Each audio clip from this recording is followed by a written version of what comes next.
Good evening. My name is Ryan Howard. I'm an English teacher at American High School and the organizing chair of the Fremont Unified District Teachers Association.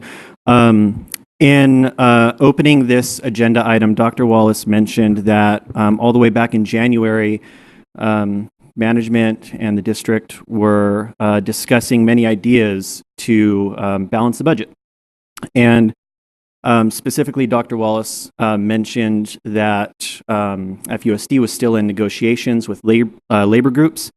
So I'm curious why, if back in January the district was exploring ideas to balance the budget, the district's bargaining team made no effort to offer no-cost concessions in exchange for offering a lower cost of living salary increase.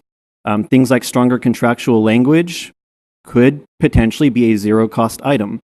So I would prefer that the district examine all items, all ideas, not just ideas that on Monday Dr. Wallace clarified was only their preference to put forth. I don't think that it's in the public's interest to withhold those types of things.